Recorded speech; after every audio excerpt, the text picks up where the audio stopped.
Welham 1 के hit होने के बाद वेलम 2 का आना बिल्कुल तय था और आज हम वेलम 2 मूवी का एक्सप्लेनेशन करने वाले हैं। इस मूवी में वेलम से भी ज़्यादा एक खतरनाक सिम्बियोट दिखाया गया है जिसका नाम कार्नेज है। और कार्नेज कहाँ से आया और कार्नेज का रोल क्या है इस मूवी में, और वेलम कार्नेज को हरा पाया या नहीं, इन सब के बारे में आज ही हम इस वीडियो में जानने वाले हैं। चलिए बिना किसी देखे आप इस वीडियो को शुरू करते हैं।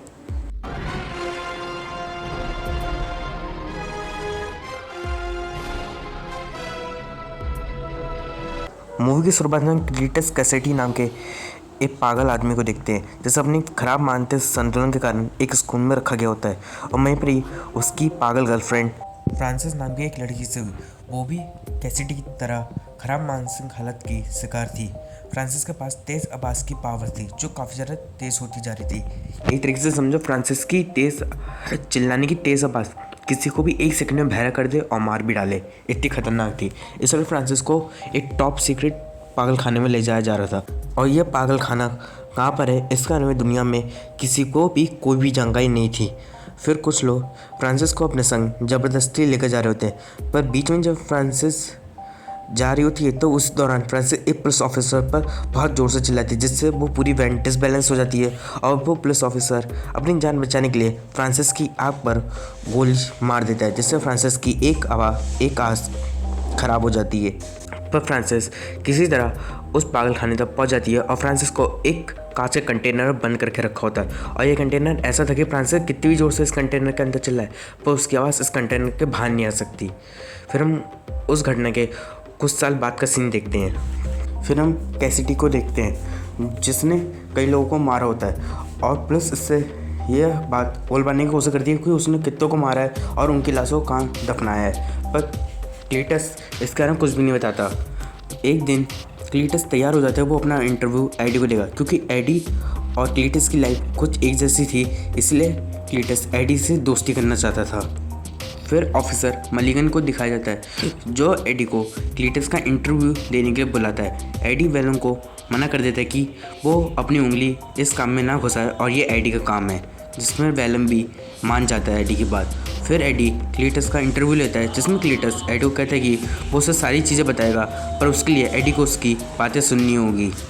एडी क्लीटस कैसिटी की बातों पर ध्यान न देकर वेलन की बनाई गई ड्राइंग से ये बात जान लेता है कि क्लीटस ने उन सभी कितने लोगों को मारा है और उनकी लाशों को कहाँ दफनाया है, जिससे एडी का करियर आसमान छूने लग जाता है। फिर वेलम और एडी के रिश्ते के बीच में दरार आनी शुरू हो जाती है क्योंकि वेलम आज़ाद होकर बुरे लोगों को मारना चाहता है पर एडी इसके साथ खिलाफ है और वो वेलम को अपने अंदर दबा कर रख रहा होता है लंबे टाइम तक। एक दिन एन भी एडी को मिलने के लिए आती है। फिर हमें पता चलता है कि एन की सगाई डैन के संग हो चुकी है जिससे एडी काफ़ी ज़्यादा दुख होता है क्योंकि वो एन से प्यार करता था। एन को भी एहसास हो जाता है कि एडी और वेलम अभी भी साथ साथ है और वो वेलम से एडी का ध्यान रखने के लिए कहती है। दूसरी ओर कैसिटी को एडी के कारण मौत की सज़ा हो गई थी और वो अपने मरने से पहले एडी को आखिरी बार अपना इंटरव्यू लेने के लिए बुलाता है और एडी भी कैसिटी से मिलने के लिए पहुंच जाता है। पर वहाँ पर कैसिटी एडी की बुराई करने लग जाता है जिसके कारण वेलम को गुस्सा आ जाता है और वो कैसिटी पर हमला कर देता है जिसमें कैसिटी एडी को काट लेता है। और उस वक्त वेलम सिम्बियोट एडी के अंदर था इसलिए वेलम का छोटा सा पार्ट कैसिटी के अंदर चला जाता है और वो कैसिटी के अंदर ही पल रहा होता है पूरी तरीके से। फिर एडी वेलम से नाराज़ होता है कि उसके कारण वो लोग पकड़े जा सकते थे और एडी के और वेलम के कारण ही अब कैसिटी को और भी ज़्यादा मौत की सज़ा हो गई। अब उन्हें कैसिटी से और कोई भी सुराग नहीं मिलेगा जिससे वेलम और एडी दोनों के बीच में लड़ाई हो जाती है और वेलम और एडी अब एक दूसरे से अलग हो जाते हैं। फिर दूसरी ओर कैसिटी की मौत का दिन आ जाता है और कैसिटी को जहर से मारने की कोशिश करी जा रही होती है। इतने में कैसिटी के अंदर का सिम्बियोट जाग जाता है और कैसिटी एक भयानक मॉन्स्टर में बदल जाता है और इस सिम्बियोट का नाम कार्नेज है। कैसिटी वहाँ मौजूद सभी पुलिस ऑफिसर्स और डॉक्टर्स वगैरह को मार देता है और साथ में सभी क्रिमिनल्स को आज़ाद कर देता है जिससे सभी क्रिमिनल्स कार्नेज की वाह करने लग जाते हैं। फिर मलिगन एडी से मिलने आता है और उसे बताता है कि कैसिटी जिससे फरार हो गया है और फिर इतना बताकर वहाँ से चले जाता है। एडी कैसिटी की अगली साल समझने की कोशिश करता है। एडी को अब इस बात का भी डर होता है कि उसके और वेलम के कारण ही कैसिटी को मौत की सज़ा हुई और कैसिटी कहीं एडी से बदला लेने के लिए उसके पास ना जाए और इस वक्त एडी के पास अपने बचाव के लिए वेलम भी नहीं है।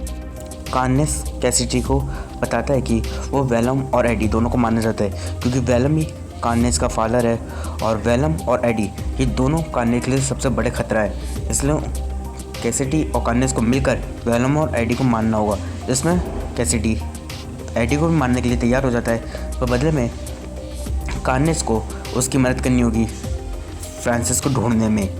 दूसरी ओर वेलम मस्त मज़े से एक पार्टी में मज़े कर रहा होता है और आज़ाद घूम रहा होता है, पर कहीं ना कहीं वेलम को अभी भी एडी की बहुत ज़्यादा आ रही होती है। दूसरी ओर एडी कैसिडी और फ्रांसिस के बचपन वाले स्कूल में पहुंच जाता है और वहाँ पर जाकर और भी इन्फॉर्मेशंस इकट्ठी करने की कोशिश करता है कि कैसिडी की अगली साल क्या होगी, और साथ में एडी मलिगन से भी फ़ोन पर बात कर रहा होता है। फिर हमें पता चलता है कि मलिगन वही पुलिस ऑफिसर है जो मूवी की स्टार्टिंग में दिखाई दिया था, और मलिगन ने फ्रांसिस की आँख पर गोली मारी थी, जिससे फ्रांसिस की एक आँख डैमेज हो गई थी। दूसरी ओर कैसिडी कार्नेस की मदद से फ्रांसिस का पता लगा लेता है और वो फ्रांसिस के पास पहुंचकर उसे भी अपनी तरह ही आज़ाद कर देता है, और साथ में उस पागल खाने में बहुत बुरी तरीके से तबाही मचा देते हैं और वहाँ जितने पुलिस ऑफिसर वगैरह होते हैं उन सबको ही मार देते हैं। तो फ्रांसिस के तेज़ चिल्लाने से कार्नेस को काफ़ी ज़्यादा दिक्कत होती है, क्योंकि आवाज़ और आग ये दोनों ही चीज़ें सिम्बलोड की सबसे बड़ी कमज़ोरी हैं। दूसरी ओर वेलम मिसेस चैंग के पास पहुंच जाता है, क्योंकि मिसेस चैंग पहले से ही एडी और वेलम के बारे में जानती थी, इसलिए वेलम मिसेस चैंग के शरीर के अंदर घुसकर उनके शरीर के अंदर ही फिर रहा होता है। मलिगन एडी को गिरफ्तार कर लेता है, क्योंकि उसे लग रहा था कि कैसिडी के भागने के पीछे कहीं एडी का हाथ तो नहीं। एडी अपनी मदद के लिए एन को बुलाता है और एन को वेलम को ढूंढने के लिए भेजता है। वेलम अपने बॉयफ्रेंड डैन के संग फाइनली वेलम को ढूंढ लेती है, जो मिसेस चैंग की बॉडी के अंदर था। वेलम शुरुआत में तो एडी की मदद के लिए नहीं मानता, पर बाद में मान जाता है। दूसरी ओर कैसिडी और साथ में फ्रांसिस अपने बचपन वाले स्कूल को आग लगा देते हैं अपने पागलपन के चलते, और फिर कार्नेस बताता है कि कैसिडी और साथ में फ्रांसिस शादी कर सकते हैं, और उनकी शादी में वेलम, एडी और मलिगन की बलि चढ़ाई जाएगी। वेलम एन के अंदर घुसकर एडी को आज़ाद करवा लेता है और बाद में एन से ही एडी के शरीर के अंदर वापस चले जाता है। दूसरी ओर कैसिडी मलिगन को पकड़ लेता है और फिर फ्रांसिस एडी के घर पर जाती है एडी को पकड़ने के लिए, पर उसे एडी नहीं मिलता, पर एडी की रिंग मिल जाती है जो उसने एन के लिए खरीदी होती है, और साथ में एन के बारे में भी पता चल जाता है फ्रांसिस को। फिर फ्रांसिस एन को किडनैप कर लेती है और डैन एडी को सारी बात बताता है कि फ्रांसिस ने एन को किडनैप कर लिया है और एडी को कहाँ बुलाया है। फ्रांसिस और कैसिडी शादी कर रहे होते हैं और उसी बीच वेलम भी वहाँ पर आ जाता है, जिससे कार्नेस और वेलम के बीच तगड़ी वाली लड़ाई शुरू होती है। डैन भी वेलम और एडी की मदद करता है इस लड़ाई में, पर वेलम जल्दी हारने लग जाता है और फ्रांसिस कैसिडी को अब ये सारी तबाही बंद करने के लिए कहती है, जिससे कार्नेस को गुस्सा आ जाता है और वो फ्रांसिस को मारने के चक्कर में आ जाता है, जिससे कैसिडी और कार्नेस के बीच में अब लड़ाई हो जाती है, जिससे वेलम इस मौके का फ़ायदा उठाता है और कार्नेस पर हमला कर देता है और साथ में फ्रांसिस को चर्च के ऊपर से फेंक देता है, जिससे फ्रांसिस इतनी ज़ोर से चिल्लाती है कि वेलम, जिससे कार्नेस कैसिडी से अलग हो जाता है और साथ में फ्रांसिस के ऊपर बहुत बड़ी बेल गिरती है, जिससे फ्रांसिस की भी मौत हो जाती है। तभी वेलम वहाँ पर आता है और कार्नेस को खा जाता है, और फिर वेलम और एडी मिलकर कैसिडी को भी मार देते हैं।